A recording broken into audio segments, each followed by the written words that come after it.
Hola, ¿qué tal? ¿Cómo estás? Mi nombre es Kevin Morales y te quiero dar la bienvenida al capítulo 54 de Dev Locos. Recuerda, el podcast más loco de todo el mundo. En esta ocasión tengo un gran amigo que no he tenido todavía la oportunidad de conocerlo personalmente, pero estoy seguro que pronto podríamos conocernos. Hola Miguel, ¿cómo estás? Hola Kevin, muchas gracias por la invitación. Saludos a todos los que nos escuchan y agradecerte por estos espacios tan importantes con la comunidad. Excelente, excelente Miguel. Bueno, vamos a comenzar el podcast y lo primero que quiero preguntarte es, ¿quién es Miguel Terán? Vamos a compartirles entonces a los que nos están escuchando, quienes no me conocen o no me siguen en redes. Mi nombre es Miguel Ángel Teherán, vengo trabajando como desarrollador de software por unos 17 años más o menos. He trabajado en la mayoría con tecnologías Microsoft, trabajando en múltiples empresas. También me gusta mucho crear contenido. Fui reconocido como Microsoft MVP hace 4 años. Ahora soy ex Microsoft MVP. También tengo cursos en Plaxi, tengo cursos en Udemy. He dado bastantes entrenamientos para empresas. Eh, a ver qué otras cosas he hecho. Bueno, tengo un proyecto open source que se llama API Colombia, que es un proyecto que lleva el concepto de Open Data, que digamos, entrega de manera gratuita y completamente abierta información relacionada a Colombia. Es un proyecto open source también, el código es completamente libre. Y actualmente estoy cursando una maestría de un área que se llama Filosofía de la Tecnología, que es Ok. como muy alejada de lo técnico. Es un poco más sobre, bueno, ética, cultura, el impacto de la tecnología, tanto positivo como negativo. El tema de inteligencia artificial ahorita que está súper trending, ¿no? Entonces es como eso y eso es lo que ando estudiando ahora. Oye, qué genial, chévere, chévere. ¿Y cómo definirías a Miguel fuera del mundo tech? Bueno, soy una persona que me gusta mucho explorar. He tratado de en mi vida explorar diferentes cosas como por ejemplo viajar, la cocina, el cine, muchas cosas para identificar qué me gusta y a qué me quiero dedicar de pronto en un futuro o en mis tiempos libres en general. Y realmente he detectado que pues como que me gustan muchas cosas, la verdad, así que como que siempre trato de utilizar mi tiempo libre para todo eso que mencioné. Me gusta mucho el cine, me gusta viajar, me gusta conocer cosas nuevas, nuevas culturas, me gusta la comida, etcétera. O sea, yo soy, digamos, como muy abierto a eso. Y también me gusta mucho compartir en familia todos los años, siempre en Navidad, mitad de año, tratamos de encontrarnos y siempre nos apoyamos pues entre todos. Qué chévere, chévere, Miguel. Bueno, vamos a continuar con el podcast y lo siguiente que vamos a hablar es sobre tu experiencia y vámonos a ir unos años atrás, a más de 15 años, como lo nombraste, y me gustaría saber cómo empezó todo, cómo empezaste a conocer este mundo de software y bueno, hoy en día pues conseguiste ser la persona que eres. Bueno, esa historia es muy curiosa porque eh, yo comencé estudiando ingeniería de telecomunicaciones. Yo no Ok. soy ingeniero de sistemas, ni de informática, ni nada relacionado. Bueno, ahorita hay muchos perfiles, incluso especializados como ingeniero de datos. Bueno, nada de eso existía en esa época. Realmente ingresé a la parte de telecomunicaciones por ese amor que le tenía a tecnología. En ese momento todo el tema de los smartphones apenas se estaba concretando y empezando. Me parecía demasiado interesante. Y por otro lado, se decía que era una carrera que tenía mucho futuro. Digamos que yo siempre lo he dicho así, al uno venir de una familia humilde que busca y está empujando para tratar de salir de la pobreza y ir más allá y todo, a veces uno no solo toma las decisiones por pasión y por amor, a veces uno también trata de buscar algo que realmente te sirva laboralmente y te dé muchas oportunidades porque pues uno está buscando ese camino a tener un empleo, a salir de ahí, a que sea más fácil de lo que le tocó a mi mamá, que empezó a trabajar desde los 14 años, mi mamá fue madre soltera y fue súper complicado, entonces era como, o sea, que a ti no te toque pasar por todo eso, esa siempre fue la mentalidad de mi madre. Y creo que esa fue la razón por la que terminé estudiando. Resultó bueno que al fin y al cabo toda la tecnología, todo lo que era software y desarrollo de software, incluso venía reemplazando a los ingenieros de telecomunicaciones porque gran parte de los cambios que se hacen entre la 3G, 4G y 5G de las redes móviles se hacen a través de software, no de hardware. Entonces como que eso limitó un poco el trabajo y lo que hizo fue que hubo menos ofertas por ahí y en los últimos semestres de carrera empecé a ver programación avanzada, programación en esa época con Windows Windows Mobile, con Symbian, que era un sistema operativo que utilizaba Nokia. Bueno, estamos hablando de hace muchos años, nada de eso existe. Sí, nada de eso existe ahora, pero era lo que había. Y también Java J2ME, que era como el genérico. Entonces, cualquier celular podía instalar el framework o la... Es que no recuerdo cómo se pronunciaba, pero bueno, era como algo que se le instalaba al celular para que pudiera correr estas aplicaciones de Java, y eso permitía que muchos celulares de diferentes marcas pudieran correr la misma app. Eso era lo que había en ese momento, me encantó. Mis profesores me recomendaron que entrara a software si me gustaba, si me apasionaba, si sentía que era bueno, y me dijeron software va a ser la locura, y efectivamente ellos tenían razón. De hecho, muchos de mis compañeros, quienes inicialmente tuvieron sus primeros trabajos en telecomunicaciones, haciendo redes, haciendo monitoreo de redes y otras cosas, hoy en día también son programadores. Entonces ese cambio pues que se ha dado mucho. Entonces así comenzó mi carrera. Las comunidades me ayudaron un montón. La comunidad que siempre más resalto es Abanet, que fue donde más conocí gente en tecnología, que trabajaban con múltiples lenguajes, siempre fue como muy abierto. Y los primeros trabajos que tuve fueron en empresas colombianas, trabajando siempre con tecnologías Microsoft, y de ahí fue que empecé a explorar todo el mundo de la programación. Qué genial, Miguel. Oye, primero, creo que coincido algo contigo bastante, el tema de salir adelante después de no seguir una carrera, y creo que también veo un espejo contigo porque yo estudié ingeniería electrónica, pero en automatización y control. Y creo que mi foco siempre fue autoeducarme y nunca pensé que esto yo me podía dedicar 100%. Entonces, creo que lo venía hablando con un amigo esta semana y era como que porque estuve en mi antigua universidad y dando una charla y me preguntaba uno de los ingenieros, recuerdo, ¿qué sacarías lo bueno de tu carrera? Entonces, imagínate, no haberlo estudiado y hoy en día dedicarme a otra cosa muy diferente, claro, pero hablé sobre las bases y también esa forma de como de sobresalir, y también esa zona de confort que al final uno puede estar dentro de, ok, estudiando, pero no todo es 10, 20 en el examen, sino que ser otra persona para poder negociar tu salario, hasta para poder hablar con tu propio jefe, con los clientes, etcétera, etcétera, ¿no? Entonces me llamó mucho eso la atención. Y otra cosa que me llamó la atención es sobre lo que comentaste sobre que el trabajo de tu mamá y lo que no quería que tú hagas, ¿no? Y cómo en muchas ocasiones la necesidad pues crea ese éxito, ¿no? Entonces yo estoy muy de acuerdo que todo tu camino ha sido un camino de éxito hasta el día de hoy. ¿Y qué piensas acerca de esto? ¿Crees que para tener éxito en la vida una persona tiene que necesitar algo? Porque te cuento algo un poco personal. En algún momento de mi vida pues tuve a mi pequeña, a la mayor, y fue como que un mindset me dio la vuelta a la cabeza, y ya no pensé como una persona joven, sino que una persona que ya pensaba como para mi nena. Entonces fue como que una necesidad que creía yo que debía salir adelante, y bueno, gracias a Dios creo que estuve en las oportunidades correctas, ¿no? Entonces, ¿qué piensas acerca de esto? ¿Es obligatorio tener una necesidad o sentirse de esa forma como para llevar un camino en el éxito? Bueno, primero quiero felicitarte, Kevin, por haberte dado cuenta de la situación en la que estuviste, y ese sentido de responsabilidad que tenías con esta persona, en este caso tu hija. O sea, la verdad que no todos tienen ese sentido de responsabilidad. O sea, lo veo a mi alrededor, lo veo con muchas historias, ¿no? De mis amigos, y mi historia también. Entonces, pues el caso de mi mamá fue madre soltera. Realmente me parece muy chévere eso. Yo en lo personal, ahorita que he tenido la oportunidad de conocer personas que han nacido en estratos más altos, que sí han tenido oportunidades que yo no tuve, el problema mío no fue que solo crecí, digamos, con limitaciones, sino que crecí en un contexto también de un pueblo donde había mucha pobreza y mucha violencia.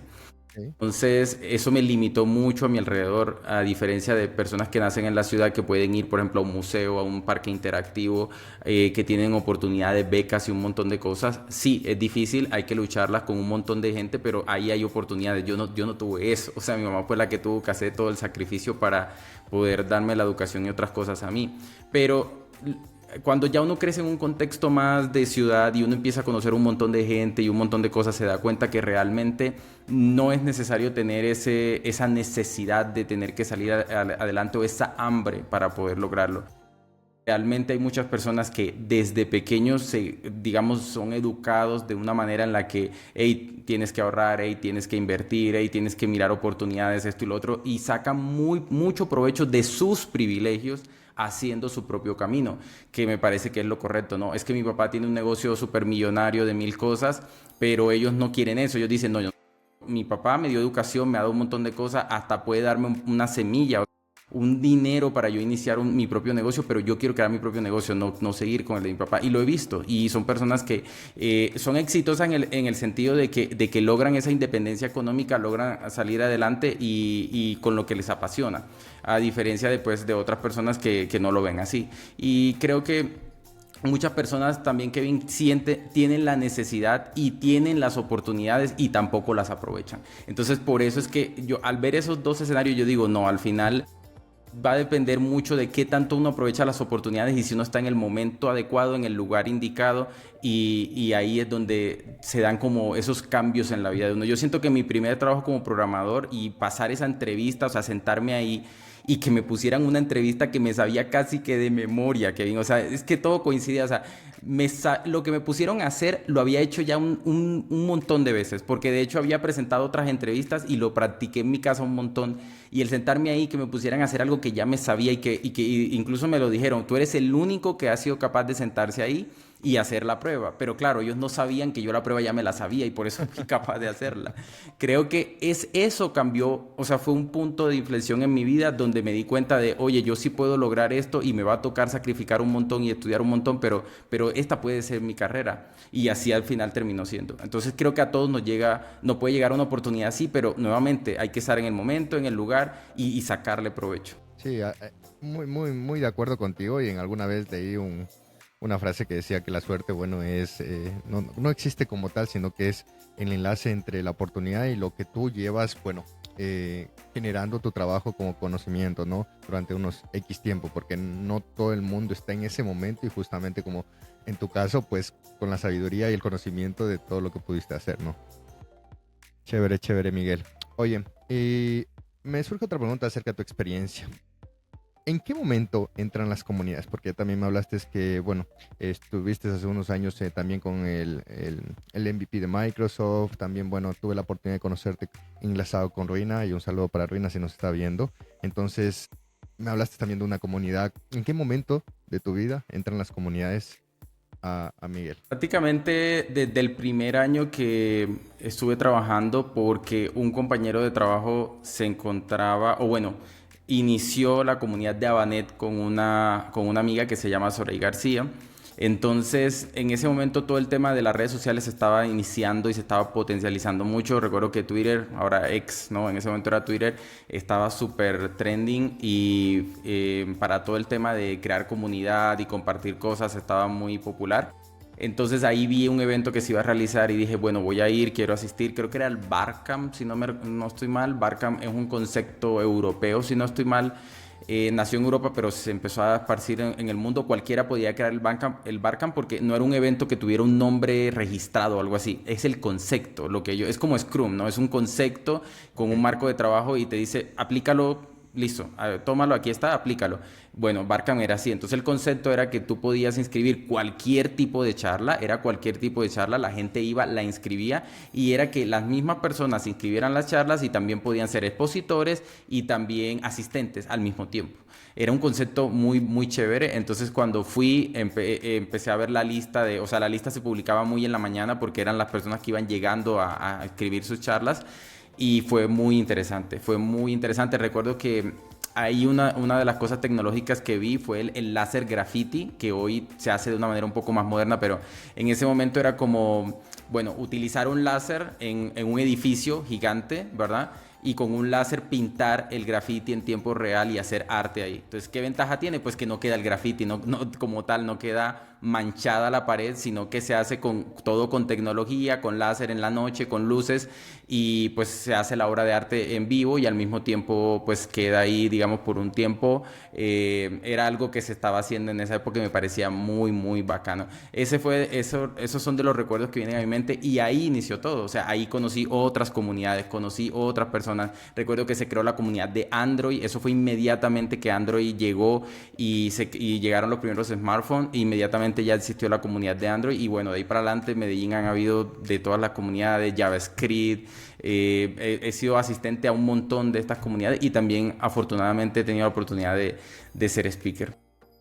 Chévere, chévere, Miguel. Cada vez que hablamos sobre este tema de comunidades, pues les pido a mis invitados que den un consejo que les ha marcado la vida durante esta etapa, ¿no? Porque en mi experiencia, más de un año y medio que estoy dentro de las comunidades, tanto de Google, creo que he crecido mucho personalmente y también profesionalmente. Entonces me gustaría saber qué le dices a estas personas que hoy en día están viendo este capítulo y tal vez no han tenido ese acercamiento a una comunidad de tecnología en la que pueden crecer tecnológicamente. Sí, muchas personas de hecho cuestionan el tema de los eventos y las comunidades porque a veces, por ejemplo, el nivel dicen no, es muy básico para mí, o a veces sienten que pueden aprender mucho más quedándose estáticos viendo un curso en Udemy o en plataformas así de e-learning. Pero yo siempre les digo a las personas, todo el tema de las comunidades o un evento como un congreso, una conferencia de tecnología son experiencias más allá del conocimiento puntual. Es un lugar donde van a conocer personas, donde van a interactuar con otras personas que les gusta lo que ustedes también, que están buscando personas para de pronto impulsar sus proyectos, o sea, como esos socios para impulsar sus proyectos y, ¿por qué no?, también una amistad que se puede dar ahí. Entonces yo siempre les digo a las personas, vean el potencial que hay ahí. Realmente, por ejemplo, es que no recuerdo si es Node.js, pero hay algunos frameworks que han nacido dentro de la comunidad también, de personas que se han encontrado, que se han reunido y que de alguna manera han dicho, oye, mira, yo tengo una idea de esto, yo tengo un prototipo, miremoslo, y de repente entra un montón de gente a colaborar y se terminan convirtiendo en proyectos muy grandes. Entonces, creo que hay muchos ejemplos así de éxito y también sobre todo lo que son emprendimientos. Eso sí, hay un montón que se han dado por eso, por personas que se conocen en un ambiente, ya sea de comunidad, ya sea en una conferencia, ya sea en la universidad, y terminan creando, bueno, el caso de Apple es así, por ejemplo, ese es un caso que muestra que efectivamente esas relaciones entre personas que comparten ideas, que comparten visiones y demás, puede llevar a convertirse en cosas geniales.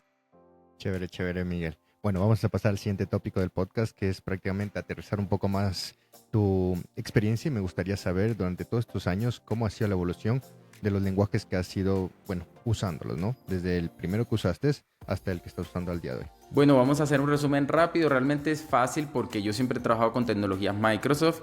Entonces yo inicié con ASP.NET. En esa época también se le daba mantenimiento a Visual Basic, aplicaciones, bueno, que ya estaban como de salida, pero que todavía estaban por ahí. También tuve la oportunidad de tocar un poco de PHP.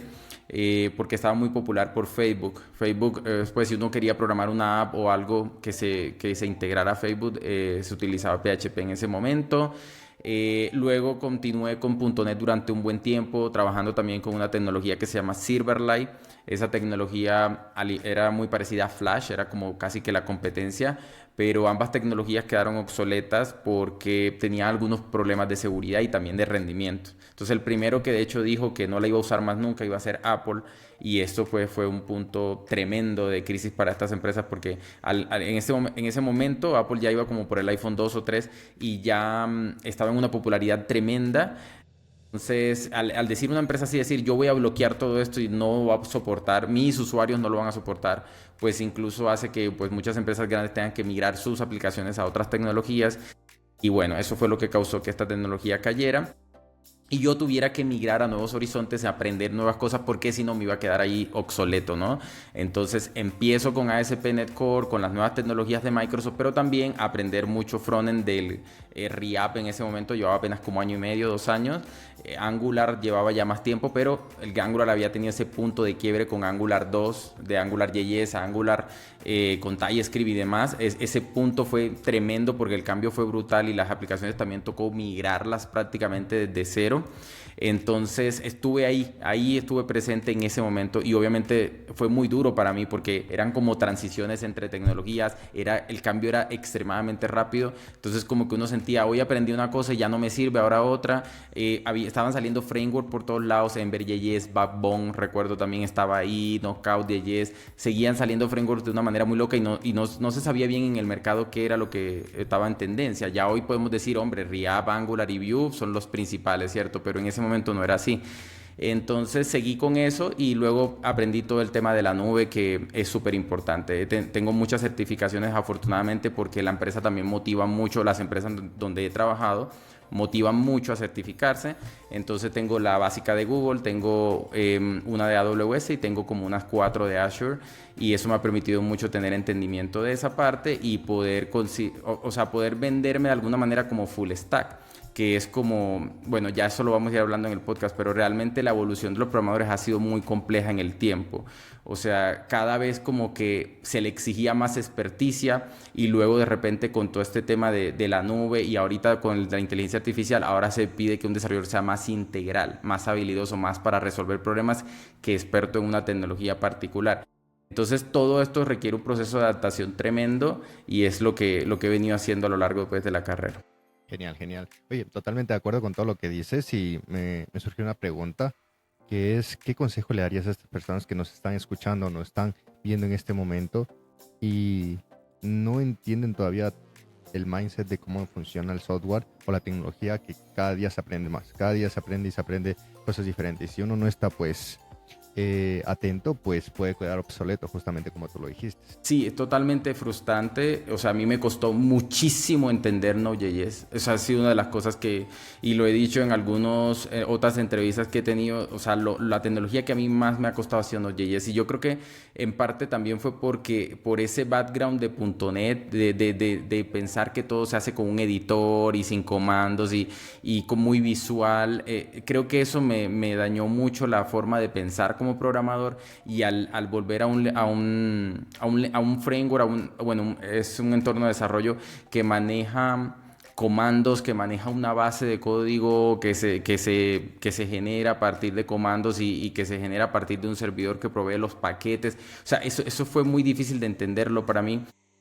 Y realmente cuando uno llega a esa frustración, uno realmente piensa que o que ya no sirve para esto o se quiere quedar en la zona de confort de lo que ya sabe y simplemente decir, bueno, ya aprendí esto, ya yo sé esto, ¿por qué tendría que aprender algo nuevo? Sí, no voy a ganar tanto dinero, no voy a trabajar en proyectos más grandes, pero me quedo aquí y aquí estoy bien.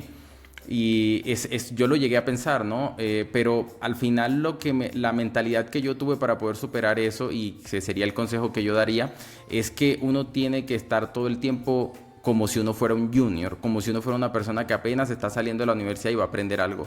No pretender que porque ya tú eres programador de una tecnología y que eres muy bueno y que has ganado buenos salarios y que has hecho proyectos muy grandes, significa que al pasar a otra tecnología nueva, por ejemplo blockchain, hablemos de blockchain que también fue una revolución tremenda, eso no significa que al pasar allá tú vas a entender todo lo de blockchain como si nada y tu cerebro te va a dar para hacerlo así de rápido y vas a programar tan rápido como lo hacías en Python o en Java o en los lenguajes que supieras o en tu experticia.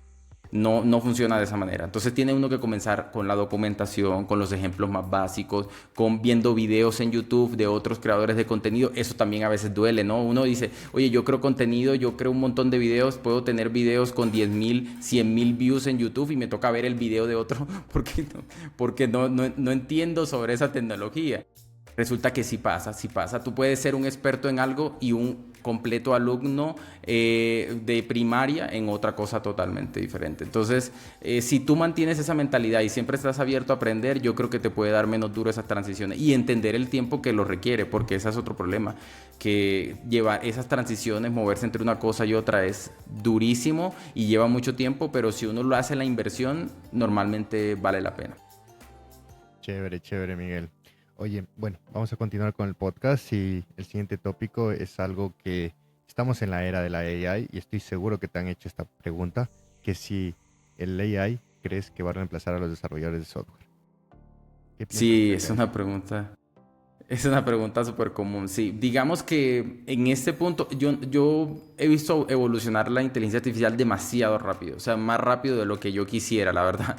O sea, como que uno todavía no se ha acostumbrado a una herramienta cuando ya sale otra y luego, independiente de que la herramienta sea más poderosa y te haga las cosas más rápido, pues hay un proceso de adaptación también porque es la herramienta que vas a usar día a día y también hay empresas pues que no la tienen, pero aún así a ti te toca adaptarte o usarlas para poder estar preparado para una posible oferta de trabajo en un futuro. O sea, así está la situación en este momento. O sea, yo no solo se trata de prepararse de bases y un lenguaje en particular y volverse experto, sino también prepararse a nivel de las herramientas de inteligencia artificial y para aprenderlas a manejar, porque en las empresas hace 4 años, cuando estaba prohibido, Kevin, o sea, eso es algo muy particular. Estamos hablando que hace 4 años salieron muchas inteligencias artificiales, creo que hace 3, si no estoy mal, por ahí salió ChatGPT 3.5 y bloqueado, o sea, mi empresa bloqueado, no lo podía utilizar. ¿Y cómo es que el paradigma en menos de 3 años cambia a un nivel que no solo ahora te dan la licencia, te lo habilitan, sino que te incentivan a utilizar esa inteligencia artificial? Y lo mismo pasa con Copilot.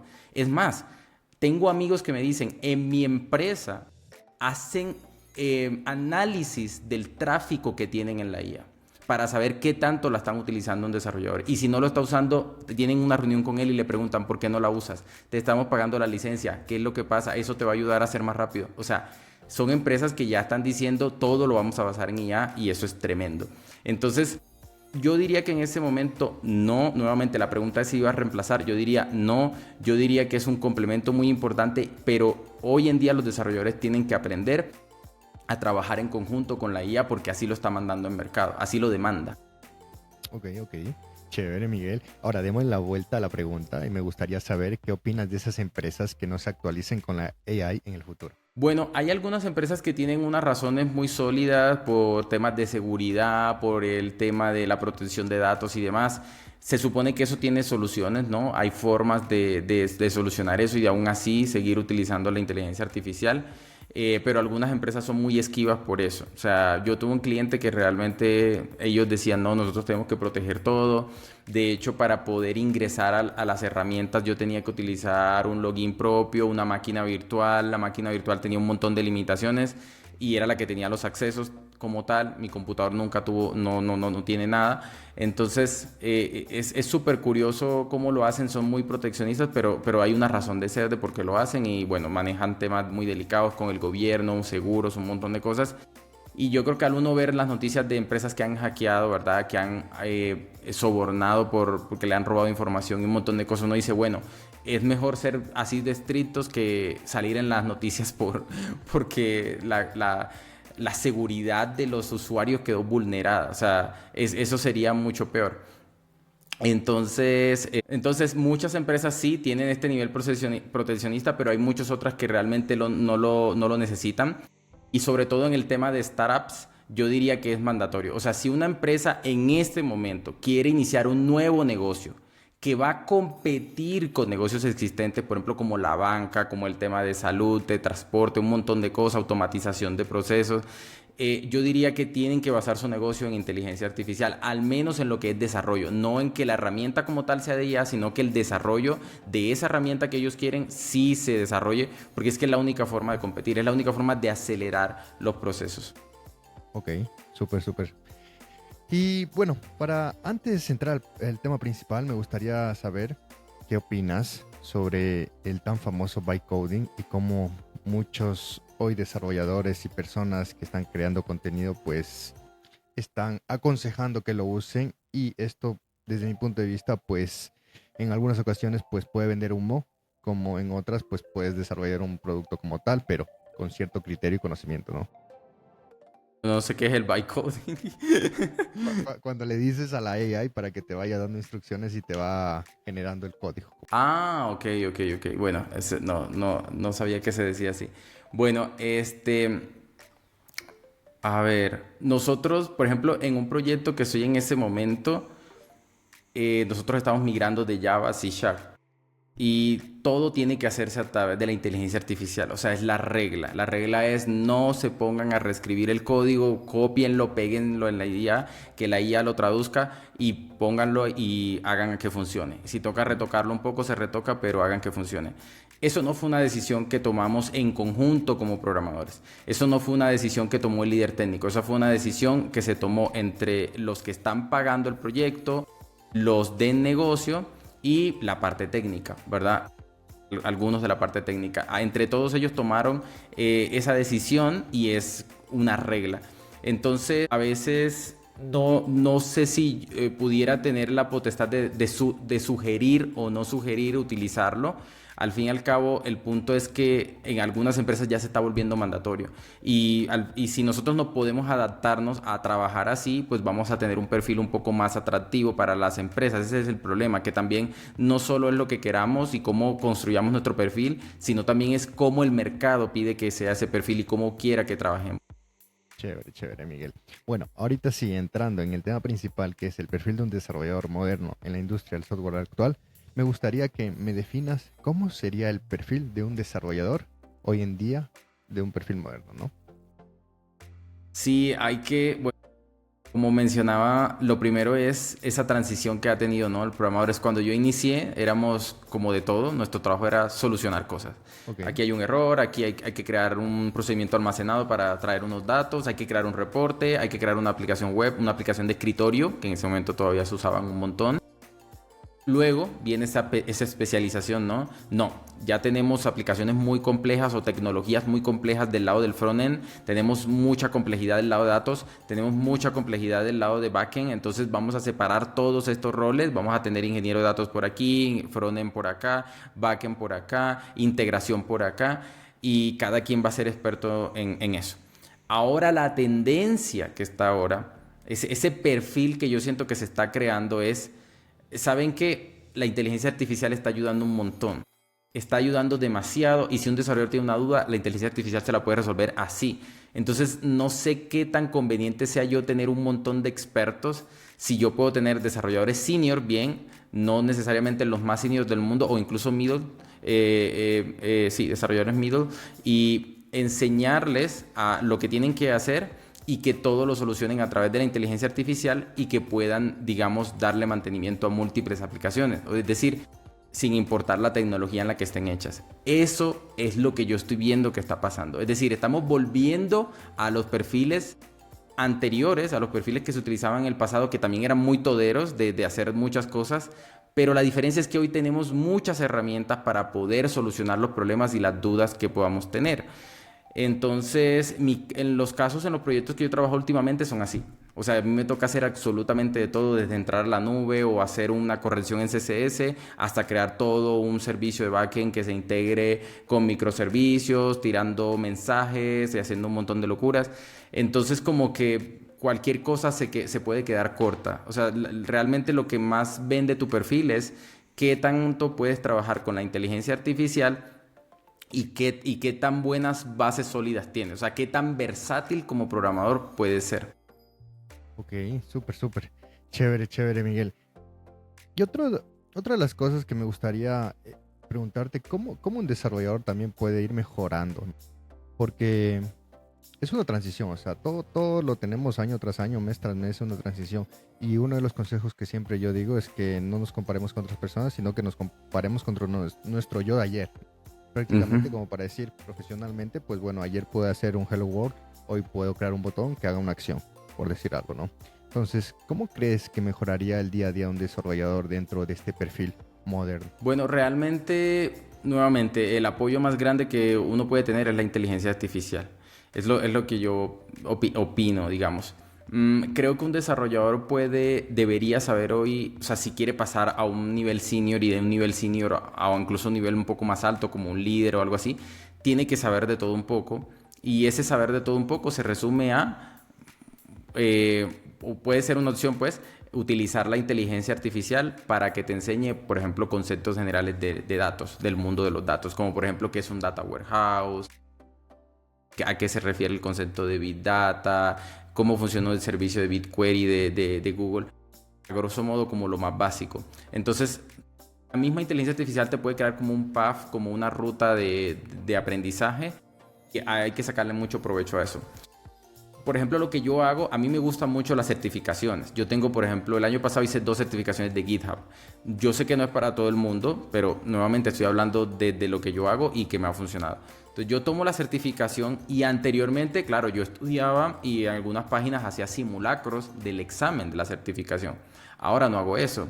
Ahora utilizo la inteligencia artificial. Entonces le digo a ChatGPT, oye, tú me vas a entrenar a mí para esta certificación que se llama tal y tiene este código. Quiero que me pases toda la información y luego que yo estudio y que hago toda la preparación, y también le digo que me pase videos y demás para ver. Luego entonces le digo, oye, ahora me vas a hacer el examen tú a mí. Me vas a pasar una pregunta, yo te voy a decir una respuesta y luego me mandas otra pregunta y así vas a ir acumulando una calificación. Y es impresionante el cómo lo hace Kevin, o sea, me parece espectacular. La inteligencia artificial te bota la pregunta, tú le dices la respuesta, te dice estás acertado o no y te va acumulando un puntaje de cuántas preguntas correctas y cuántas no. Y luego te bota otra y otra y otra y te puedes quedar todo el día ahí, o sea, 80, 90 preguntas que ella saca al azar y que genera de manera random para ayudarte a preparar para esa certificación. Entonces es la técnica que yo he utilizado y es lo que me ha permitido pues como afianzar muchos conocimientos. En el caso de la certificación que mencioné fue GitHub, que si bien uno lo usa a diario, hay muchas cosas que te pregunta la certificación que no son de ese uso diario y que realmente vale mucho la pena aprender porque te fortalece mucho en conocimiento y el día que lo necesites realmente le puedes sacar mucho provecho a esas funcionalidades que ofrece GitHub. Entonces es como es un ejemplo de cómo una certificación te puede llevar a otro nivel y cómo la inteligencia artificial te puede ayudar a lograr esa certificación. Qué genial. Chévere, chévere, Miguel. Oye, y ahorita que estás hablando de la inteligencia artificial y bueno, y que se adhiere a nosotros hoy en día como para crecer profesionalmente, ¿qué piensas acerca de hoy en día los profesionales que están creciendo tanto en universidades como en colegios y van a estar adheridos a una AI a futuro? ¿Tú crees que esos profesionales, si en algún momento la AI deja de funcionar para ellos, podrían seguir trabajando sin ningún problema? ¿O le ves como un arma de doble filo también, digamos, adquirir todo lo que es AI y no pensarlo mucho? O sea, por ahí voy. Mira que sí, yo te entiendo súper bien y de hecho esto no es algo que la ciencia, bueno, la tecnología, la técnica como tal estudie o le interese mucho, ¿cierto? Porque cuando nosotros estamos hablando de grandes corporaciones y la parte de nuestro trabajo del día a día, estamos hablando de prácticamente dinero, ¿no? Generar dinero o generar soluciones para un problema puntual. Si estamos hablando, por ejemplo, de una entidad sin ánimo de lucro, del gobierno, igual es, haga la solución, impleméntela, ya sea una aplicación, lo que sea, y preocupémonos por eso. Y luego miramos a ver qué hacemos con el siguiente problema. Este tipo de temas son los que hacen parte de la filosofía de la tecnología, que es lo que yo precisamente estoy estudiando en la maestría, Kevin. Entonces ahí empiezan esos cuestionamientos de, oye, estos nuevos niños de ahora, mira, te lo pongo de esta manera. Hay una niña que yo conozco, hija de un amigo, que ella estudia todo a través de un iPad. O sea, ya no tiene cuadernos, ella no tiene absolutamente nada, tiene un iPad. Pero no solo eso, sino que mi amigo le creó una versión de inteligencia artificial para ella, que fuera para niños, con un montón de filtros, obviamente, para que no pueda acceder a ninguna información que de pronto no sea conveniente para un niño en este momento, que no sea... que no debería, digamos, que no tiene la edad para poder consumir. Le generó ese montón de filtros y le creó esa inteligencia artificial como un asistente diario para esta persona, ¿verdad? Cualquier duda que ella tiene de curiosidad como niño, ¿verdad? Oye, ¿por qué? Por ejemplo, mi sobrino la otra vez le preguntaba a la inteligencia artificial, oye, ¿por qué cuando cayó el meteorito murieron los dinosaurios, pero los seres humanos no? Y nosotros todavía existimos y los dinosaurios no. Entonces inmediatamente la IA les dice, no, espérate, es que cuando cayó el meteorito, eso fue hace un montón de millones de años y los humanos aparecieron fue mucho después. Entonces son cuestionamientos muy bacanos que anteriormente me imagino que yo le hice a mi mamá y que mi mamá no tenía ni idea de cómo responderme. Y que incluso a profesores a veces también se quedan como no sé qué. Y mira cómo cambia ese paradigma de ahora tengo todas las respuestas aquí a la palma de mi mano, ¿cierto? Hay un filósofo francés que habla de la filosofía de la tecnología, se llama Eric Sadin, y él creó un nuevo concepto que se llama antropología. Y eso va muy relacionado a lo que tú mencionas. Es el concepto de antropología es la historia de nosotros, de los hombres, ¿cierto? De los humanos y nuestra interacción como seres humanos. La antropología es la relación entre el hombre y la inteligencia artificial. Y los robots, pues realmente, más que todo IA, porque para los robots todavía falta un montón. De tener el robot en la casa yo creo que falta un montón, pero lo que sí podemos tener es una tablet con una IA súper poderosa y eso ya se ve, ya hoy en día ya está pasando. Entonces, mi respuesta es que las personas que no crezcan con este tipo de metodologías y estas herramientas, obviamente la van a tener mucho más dura. Yo siento que la inteligencia artificial, si no se distribuye como pasó con el Internet en su momento, que yo era muy crítico de eso, de garantizar el acceso al Internet casi como un derecho, lo que va a pasar es que estas personas no van a tener cómo competir o cómo desarrollar sus carreras, sus negocios y demás. Y yo siento que la brecha entre ricos y pobres se va a incrementar mucho más. Eso es lo que yo siento que va a pasar. Yo no siento que la inteligencia artificial vaya a volver más brutos a las personas, los vaya a volver más lentos. Lo mismo pasó cuando se creó el computador hace 25 años. A mí me tocó la era del computador. O sea, yo me crié con un computador muy limitado, pero ya yo me crié, digamos, tuve en mi juventud un computador y yo no siento que eso me haya hecho más sonso o menos inteligente o algo así. Todo lo contrario, le saqué provecho para aprender un montón de cosas y yo siento que lo mismo están haciendo las nuevas generaciones con la IA. Pero quienes no tengan ese acceso, quienes no tengan ese privilegio, son los que yo siento antes que les va a dar muy, muy duro. Y no sé cómo podemos cerrar como esas brechas o poder acercar a todos a que tengan realmente una educación de calidad. Porque hoy en día es más fácil que antes. Antes había libros, profesores, un montón de cosas. Hoy hay herramientas que son más económicas, pero no hay el acceso para eso. No, totalmente. Oye, de verdad, muchísimas gracias por compartir todo esto, porque creo que es mucho valor agregado para la comunidad de Blocos y bueno, para las personas que están viendo. Y en algo personal, pues yo tengo una hija que literalmente incentivo a que use la tecnología, pero de una buena forma, ¿no? O sea, siempre estoy controlando la forma de que ella está haciendo una búsqueda, pero para su bien y también para su conocimiento. Y creo que me diste una buena idea y lo voy a ver si lo realizo en los próximos meses, porque eso de darle un contexto y únicamente, pues, para que ella vaya creciendo está bueno, porque al final haces dos cosas en una sola, ¿no? Apoyas, incentivas a que use la tecnología porque es el futuro y otra pues está creciendo en su conocimiento. Kevin, quiero resaltar que igual lo más importante siempre va a ser el control parental. Es cómo limitas a tu hijo a que no pase todo el día ahí, ¿cierto? Ya sea en un videojuego, ya sea utilizando la tecnología, la tablet o lo que sea, o cómo limitas para que tu hijo no tenga acceso a cosas que realmente no debería estar viendo, consumiendo a la edad que tenga, ¿verdad? Porque todo va incrementando. Por eso es que existen esos bloqueos en las películas que, oye, esto es para esta categoría, eso tiene una razón de ser. Y hay muchos padres que simplemente no lo consideran y se lo vuelan y no entienden la importancia que tiene eso. Yo creo que ahí es donde radica el problema, no en las herramientas como tal, sino en esa parte del control parental.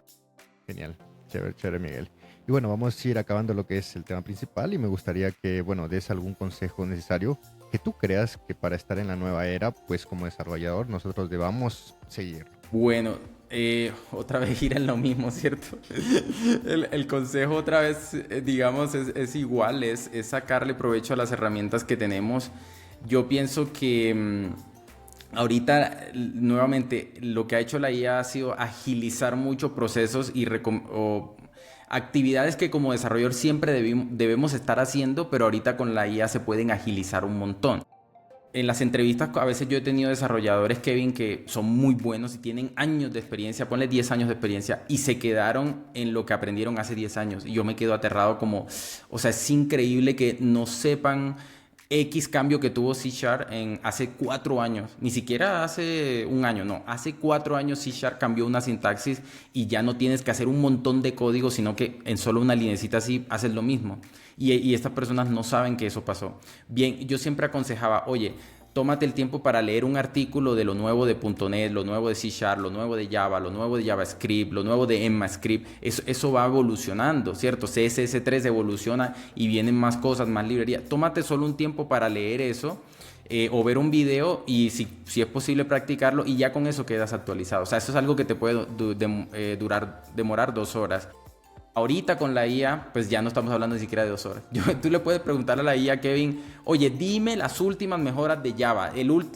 ¿Cuál es la última versión de Java? Y dime las mejoras que tiene el lenguaje. ¿En qué cambió? te lo saca en menos de 10 segundos. Tienes la lista y puedes decirle, por favor, lista resumida con ejemplos fáciles. Le puedes poner al prompt y aún así te lo minimiza aún más, poniéndote ejemplos muy puntuales, y obviamente siendo tu senior y si tienes mucha experiencia se te va a facilitar mucho ver el código y entenderlo inmediatamente. Entonces, entre más rápido proceses y más rápido hagas ese tipo de cosas, pues vas a estar mucho más actualizado. Entonces, esos son los consejos que siempre he dado, y ahora con la IA nuevamente siento que se pueden hacer de una manera más fácil y que son mucho más efectivos. Genial, genial, Miguel. Bueno, vamos a pasar al siguiente tópico, y es prácticamente una pregunta que vengo haciendo a los invitados de la segunda temporada de Deblocos, y es, ¿qué le dirías al Miguel de hace 10 años atrás? De 10 años. Bueno, hace 10 años todavía no había iniciado con empresas extranjeras a trabajar para clientes americanos, europeos y demás. Entonces creo que el mejor consejo que pudiera dar es estudia inglés. Estudia inglés. Y creo que le diría también, no tengas miedo a crear contenido. Lo puedes hacer bien, te puede ir bien, la gente le va a gustar lo que tú haces, porque creo que fue lo que yo más pensaba en ese momento cuando hice mis primeros videos en YouTube, luego los primeros cursos y demás. Siempre tuve miedo a equivocarme, a hacerlo mal, y luego me di cuenta que equivocarse era parte del proceso también, como en cualquier cosa. Pero la diferencia es que lo haces frente a otras personas y eso te cierra más a intentarlo, ¿no? Te da mucho más... Bueno, en mi caso, bueno, me hace sentir mucho más miedo, pero creo que ese era el consejo, definitivamente. Crea contenido que lo vas a hacer bien, te vas a equivocar un montón, y aprende inglés, que el inglés te va a ayudar un montón. Y si puedes, otros idiomas incluso. Si puedes estudiar otros idiomas también. Chévere, chévere, Miguel. Bueno, vamos a ir con las preguntas de Deblocos. Son 5 preguntas y bueno, ahí va la primera. ¿Recuerdas cuál fue tu primer pago como desarrollador de software y qué hiciste con él? Claro que sí. El primer pago, bueno, no me recuerdo exactamente el monto, pero trabajé en una empresa, estaba haciendo las prácticas, y el primer pago lo cogí creo que compré un bolso y avisé a mi mamá de que yo me iba a encargar de pagar los servicios de la casa, y ese primer mes pagué los servicios de la casa también. Eso fue lo que hice, sí. Genial, genial, genial. Vamos con la segunda. ¿Alguna vez has tenido un error tan grande que te hizo reconsiderar tu carrera como desarrollador? Yo he tenido muchos errores en los que me ha dado mucha vergüenza. Una vez mandamos un query que actualizó un montón de registros que no debía, por ejemplo, eso me acuerdo, yo lo hice. Pero nunca me hizo pensar de reconsiderar que cambiar de carrera, la verdad. Creo que el estrés y la cantidad de trabajo sí me ha hecho reconsiderar. A veces siento que es muy abrumador, pero los errores creo que siempre los he considerado parte del proceso, y si bien siento vergüenza y me siento mal, pues a los días se me pasa y vuelvo y hago algo bien chévere, y con eso me reivindico. Genial, genial. Bueno, vamos con la siguiente. Si solo pudieras trabajar con un framework o lenguaje por el resto de tu vida, ¿cuál sería y por qué? Wow, en ese momento, a pesar de que yo he trabajado toda la vida con C#, uno de los lenguajes que más he explorado últimamente ha sido Golang, y me ha gustado un montón. Y no solo eso, sino que está siendo adaptado por incluso hasta la misma Microsoft. Así que es difícil realmente pensar en uno decir voy a trabajar con esto, porque precisamente la tecnología cambia así todo el tiempo. Pero yo he trabajado todo el tiempo con C#, todo el tiempo que llevo laboral, y si pudiera seguir trabajando con él, lo haría. Ok, ahora démosle la vuelta a la pregunta. Y si pudieras borrar un lenguaje de programación del mundo, ¿cuál sería y por qué? Ay, Dios mío, no. Eso me parece muy polémico, no me gusta. Yo pienso que todos los lenguajes han aportado un montón. Siento que todos los lenguajes han servido para muchas cosas. Muchos han marcado el inicio de otros, o han inspirado a otros que de pronto son mucho más modernos y han hecho cosas muy bacanas. Entonces, siento que no es de borrarlo, ni tampoco puedo decir que lo odio, pero el lenguaje que más duro me dio fue Java, definitivamente. Lo trabajé un tiempo, tuve un proyecto con él y me dio durísimo, durísimo. Entonces, por eso lo nominaría como un lenguaje que no me gustaría tener que volver a tocar. Sin embargo, igual, siento que Java aportó un montón de cosas, y la cantidad de productos que hay con Java que hoy seguimos utilizando es impresionante.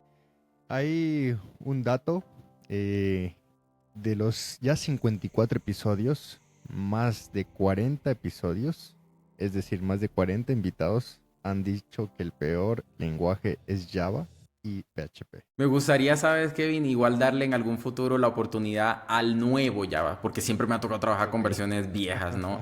Sé que ha evolucionado un montón y sé que ahora es mucho más simple y que está súper chévere, pero bueno, lo que he tenido que trabajar no me ha gustado.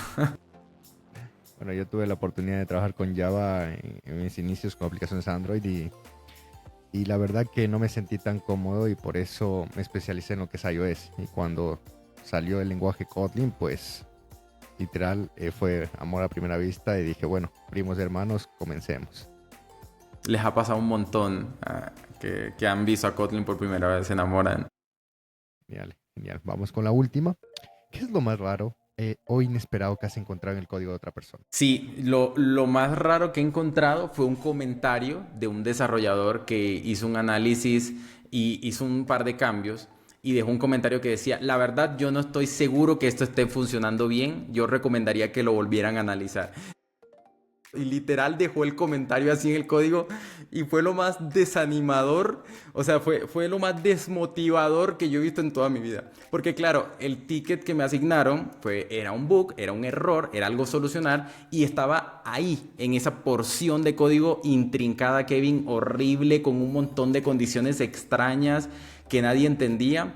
Y encuentro ese comentario de no estoy seguro que esto esté funcionando correctamente, por favor revísenlo. O sea, fue terrible y no sé cómo ni siquiera pasó ese comentario en el pull request, ¿no? Y lo vieron y lo aprobaron pero bueno, nada, al fin y al cabo, afortunadamente eso se le dio mantenimiento, siempre hay que buscar alternativas, apoyarse entre los compañeros también es súper importante. Ahí también dejo como esos consejos. Aquí hay que trabajar mucho en equipo en el tema de la programación, independiente que ahora tengamos IA y lo que sea. Realmente siempre va a ser un trabajo en equipo y de todo el equipo, no solo los otros programadores, sino también los de QA, los que hacen pruebas, el dueño del producto, etcétera, que son personas que saben mucho de cómo debe funcionar todo y ahí es donde más nos tenemos que apoyar para hacer las cosas. Qué genial, genial, Miguel. Bueno, vamos ya finiquitando lo que es el podcast. Por último, te voy a pedir un consejo para la gente que nos está viendo y nos está escuchando en este momento y quieren empezar recién a programar. Quieren empezar recién. Bueno, lo primero es que sigan escuchando este podcast de Locos. La verdad que estuvo muy chévere el espacio y sé que vas a traer a gente muy importante acá, gente también que va a contar historias muy interesantes y eso va a ser muy inspirador. Se necesita de eso también para iniciar.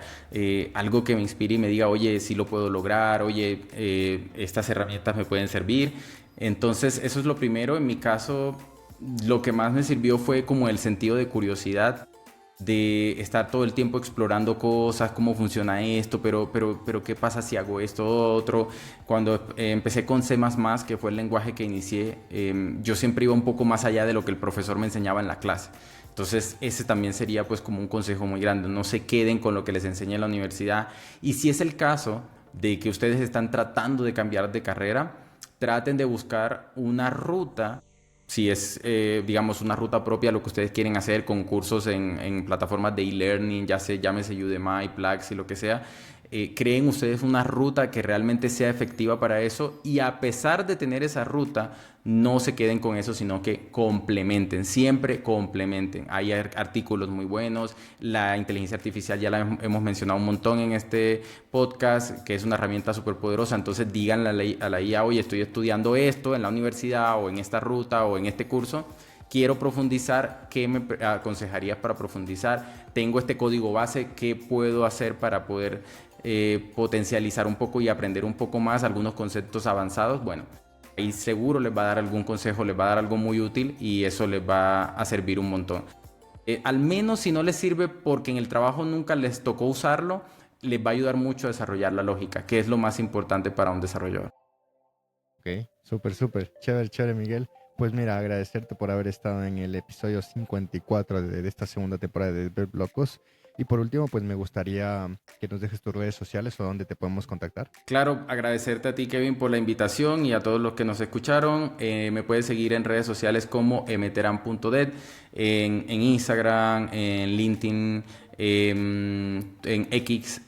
Pues sí, básicamente estoy ahí en todas esas redes compartiendo cosas, algunos posts que hago sobre datos curiosos de tecnología y así. Ah, bueno, y también en YouTube, que es donde ahí sí creo ya contenido un poco más formal, donde les enseño de alguna herramienta, algún feature nuevo que tenga por ahí de pronto C Sharp, Visual Studio. Eso es lo que normalmente grabo y lo que les comparto por ahí. También les agradecería mucho si pueden entrar, suscribirse y que estén pendientes ahí de lo que estoy publicando. Excelente, excelente, Miguel. Bueno, reitero el agradecimiento por haber estado en el episodio 54 de esta segunda temporada de DevLocos, y para la audiencia, pues nos estamos viendo en el próximo capítulo. Muchísimas gracias. Bye bye. Gracias.